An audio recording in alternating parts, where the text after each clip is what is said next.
Hi மக்களே, welcome back to YouTube channel. Yes, ஒரு new சீரியலுக்கான அப்டேட் ஃபைனலி இந்த அப்டேட் வந்து கிடைச்சிருக்கு. எஸ், திருசெல்வம் சாருடைய ஒரு நியூ சீரியல். எஸ், இப்போதான் வந்துட்டு எதிர்நீச்சல் சீரியல் வந்து எண்ட் ஆச்சு. ஸோ அதை தொடர்ந்து சாருடைய ஒரு நியூ சீரியல். ஸோ இதுக்கான அப்டேட் ஆடிஷன்ஸ்லாம் வந்து போயிட்டு இருக்கு போல. எஸ், எதிர்நீச்சல் சீரியல் நடந்துச்சு இல்லையா? ஸோ அதே வீட்லேயே வந்து இந்த சீரியலுக்கான ஆடிஷன் போகுது அப்படின்ற மாதிரியான அஃபிஷியல் இன்ஃபர்மேஷன் இருக்கு. ஸோ இந்த சீரியல் இல்லாமல் கூடவே வந்து வெப் சீரிஸுமே அவர் பண்ணுறாரு போல. ஸோ பேக் டு பேக் ஒரு வெப் சீரிஸ் அண்ட் ஒரு சீரியலுக்கான ஆடிஷன் வந்து போயிட்டு இருக்கு. ஸோ கன்ஃபார்மாக திருசருடைய சீரியல் அப்படின்னு சொல்லும்போது கண்டிப்பாக சன் டிவியில் வரதுக்கு நிறையவே சான்சஸ் இருக்கு. இந்த சீரியல் எதிர்நீச்சலுடைய சீசன் 2 அப்படின்ற ஒரு கேள்விக்கு எனக்கு தெரிஞ்சு பதில் இல்லைங்க. ஏன்னா அது வந்து சீசன் 2 எதிர்நீச்சல் சீசன் 2 இருக்காது. எதிர்நீச்சல் சீசன் 2 இருக்கு அப்படின்ற பட்சத்தில் அவங்க இதுக்கு தொடர்ந்து கண்டினியூ பண்ணியிருப்பாங்க. அப்படி கண்டினியூஸாகவே அது இல்லை. ஸோ ஒரு சம்திங் இஷ்யூவால தான் சீரியல் எண்ட் ஆயிருக்கு.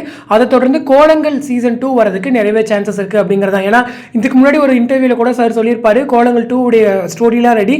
ஸோ ஒன்ஸ் சேனலும் விகடனும் மனசு வச்சாங்கன்னா சீக்கிரம் சீரியல் வந்துடும் அப்படின்னு சொல்லிட்டு.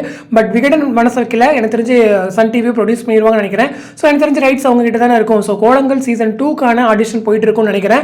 ஸோ அந்த சீரியல் கூடிய சீக்கிரம் சன்ல வரதுக்கான நிறையவே சான்சஸ் இருக்கு. ஸோ ஏன்னா ஒரு பெரிய பிரைம் டைம் சீரியல் அந்த சீரியல். ஸோ ரொம்பவே ஹிட் கொடுத்த சீரியல். ஸோ கண்டிப்பாக ஒரு பிரைம் டைமில் பீக்கில் வருது அப்படின்னு சொல்லும்போது எக்ஸ்பெக்டேஷன்ஸ் கூட்டிகிட்டு தான் போகுது அப்படிங்கிறதா. எது எப்படி இருந்தாலும் திருசருடைய டேரக்ஷன் அப்படின்னு சொல்லும்போது இன்னும் எதிர்பார்ப்பு கூட்டிகிட்டு போகுது அப்படின்றதா. ஸோ இந்த சீரியல் வந்துட்டு எனக்கு தெரிஞ்ச ஃபேம் ஆர்டிஸ்ட் இருப்பாங்க.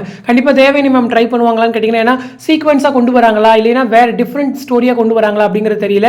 ஸோ சீக்வன்ஸாக கொண்டு வராங்கன்னா தேவயானி மேம் ஃப்ரீயாக தான் இருக்காங்க. ஸோ அவங்களை வச்சு ட்ரை பண்ணலாம். பட் டிஃப்ரெண்ட் ஸ்டோரி அப்படின்ற பட்சத்தில் எனக்கு தெரிஞ்ச எதிர்நீச்சல் இருக்கிற கொஞ்சம் ஆர்டிஸ்ட்லாம் வந்துட்டு அங்கேயுமே ட்ரை பண்ணுவாங்க. ஸோ ஏன்னா இப்போ இது வந்து அன்எக்ஸ்பெக்டட் எண்டிங் தான். ஸோ இருக்கிற எல்லா ஆர்டிஸ்ட்டுமே கொஞ்சம் வருத்தங்கள் இருக்கும். ஸோ இவங்களை வச்சு கண்டிப்பாக அங்கேயுமே மூவ் என்னவா இருக்க போகுது அப்படிங்கிறதுக்காக நானுமே ஈகராக வெயிட் பண்ணிட்டு இருக்கேன். ஸோ இந்த அப்டேட் பற்றின உங்களோட கமெண்ட் செக்ஷனில் சொல்லுங்கள். அடுத்த ஒரு இன்ட்ரெஸ்ட் அப்டேட்டோட நெக்ஸ்ட் வீடியோ மீட் பண்ணுறேன். தேங்க்ஸ் ஃபார் வாட்சிங் அண்ட் பை.